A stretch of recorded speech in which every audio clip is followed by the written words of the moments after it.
What took you an embarrassing amount of time to figure out? Women need more than 12 tampons a year to cover their periods.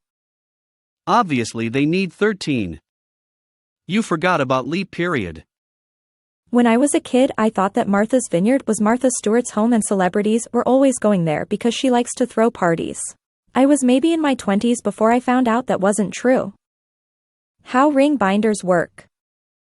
I thought you had to take out all the pages to add a new page to the back of the binder, which annoyed me in school because it could take a while having to realign all the pages to fit the holes in the binder. I was about 22 when I worked in a bookstore and my coworker saw me take all the pages out, after which she showed me how it actually works. I will never forget the look of disbelief on her face.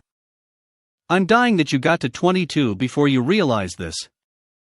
That every show's first episode is called the pilot episode, and it's not just a crazy coincidence for every show I watched. When I was 16, this girl called me. She asked if I had ever just called up a friend wanting to try to get laid. I said no. We talked about it, I encouraged her, I thought it was okay, blah blah blah, wished her luck, hanging up. About 15 years later, I randomly thought about that. Don't worry about it. We're happily married with 11 kids. Been meaning to thank you for the assist. I will never forget the guy who spent a good part of his life thinking the saying was knowledge is power. France is bacon. Edit. The original comment can be found edit too. Thanks for the awards. Glad to know y'all had a blast with this story just like I did. I just went to read it and laughed so much. When I was little, I thought everyone that had Down syndrome were just one big beep family. Why we called my grandfather's wife Aunt May and not a Grandma May. I was 21 years old when I realized it was because Aunt May was my grandmother's sister. My grandfather divorced my grandmother and married her sister. Now, as you might expect, I never once saw my grandmother and grandfather in the same room. There was no talk about the other. Nobody in the family ever discussed it. Because all the discussing had been done before I was born. But I was apparently just expected to have learned all the details by osmosis, without anyone ever telling me. The black market isn't an actual market. As a kid, I thought it took place in dark alleys. As a kid, Dare taught me that drug dealers were some grimy-looking sketchy guy in a trench coat trying to coax me into a dark alley behind some dumpster to ply me with his illicit wares. Turns out it's some guy in khakis and a polo who wants you to meet him at 7 to 11 so he can also grab some snacks, and this is just his side hustle because his regular job doesn't quite pay the bills. I didn't realize until my late teens/early 20s that it's chemical castration. Means taking pills which render you infertile, not necessarily dipping someone's balls in a vat of acid. Yeah, this one is pretty embarrassing. I feel so dumb. Always cringed when I heard chemical castration.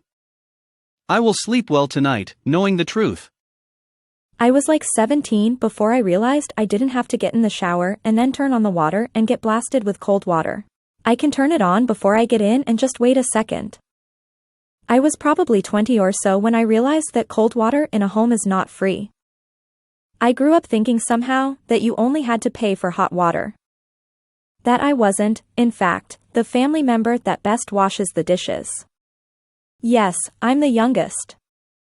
It gave you a lot of positive reinforcement, lol. At least you knew you were good at something on down days. I can always wash dishes.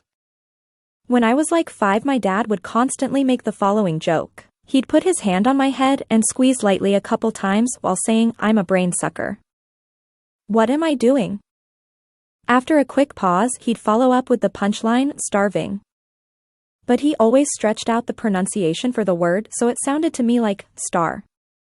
Ving. For years I thought it was a lame joke where the punchline somehow referred to the fact that brain suckers were aliens and came from the stars, or something like that. I was sitting in class one day and I must have been 10 to 12 years old before I realized he's calling me dumb.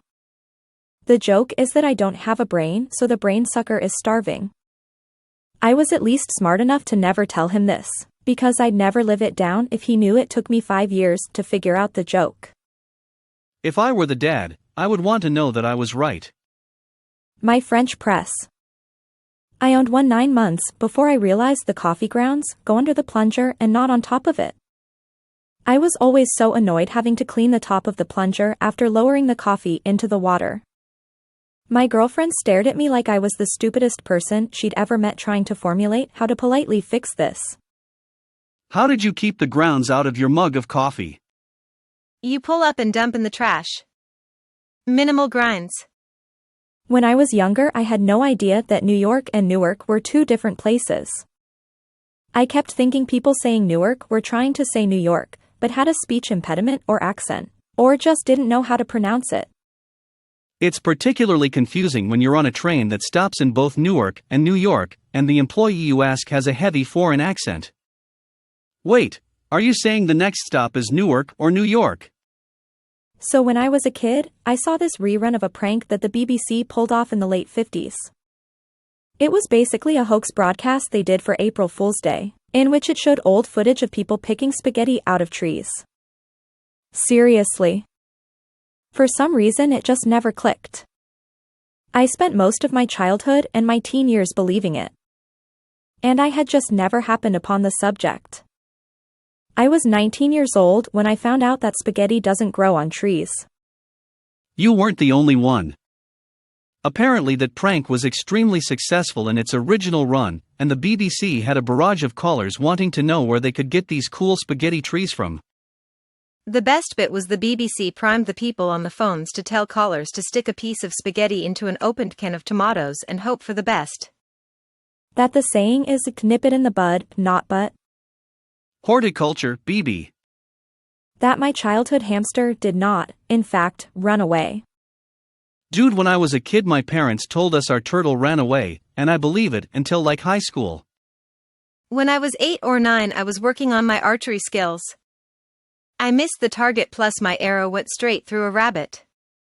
I didn't even see the rabbit until I went to collect the arrows that had missed the target. I ran inside almost crying plus told my dad. He went out to deal with it plus came back to tell me it was fine plus had hopped off. Years later I brought it up to him plus he was amazed that I still believed him. I still don't know how I thought it was possible but yeah. The rabbit didn't make it. Took me 22 years to realize that the word sayonara is Japanese and not Spanish. Ready to have your mind blown? Honcho, as in the head honcho, is also Japanese. Originally spelled honcho, however. Now that's 2 Japanese words I've mistaken for Spanish. I never understood a stitch in time saves 9. I was always like, saves 9 what? It saves 9 stitches. It means a little preventative maintenance can save you from needing big repairs. Put a stitch in the cloth to strengthen it, and you won't have to mend a tear down the road. I think it clicked in my late 30s. 9 people nearly lost their lives today when an unreinforced stitch tore in the fabric of spacetime. More at 7. When I was a kid back in the early 90s, I was obsessed with WWF wrestling. It didn't hit me until years later that The Undertaker's manager's name, Paul Bearer, wasn't his real name. Fun side note, Bill Moody was a licensed funeral director. That the word lettuce wasn't pronounced lettuce. I'm glad I never had to say it out loud before learning the correct pronunciation. I thought it was Italian. That the trough in a porta potty is for the guy to pee in. I said to my dad one day, "How are you supposed to wash your hands in that sink with no water?" He stood there in shocked disbelief as he explained to me that is where you are to pee. I was probably around 18 when this happened. My brother talks about a lady he worked all summer. At the end of the summer she said it's so nice how all the porta potties have built-in backpack holders. Edit, she put her backpack in the urinal all summer. You can't have your cake and eat it doesn't mean you can't obtain your cake then eat it. It means you can't still possess your cake after having eaten it. Oh. That the state Montana is literally the word mountains in Spanish. Didn't realize until I was physically in Montana, staring up at some mountains, and thought, oh wow. Mountains are so pretty. Montañas. Montanas, Montana. You'll be thrilled to hear about Vermont. OMG the Green Mountain State * Vermont star. I'm a bloody moron. I have worked in a salvage yard specializing in European cars for the last decade. Everyone here calls these very specific type of pliers saw pliers, and not being well versed in tools, I just assumed that's what they were called. Took me about 5 years to realize that they are calling them saw pliers because they find them in Saabs.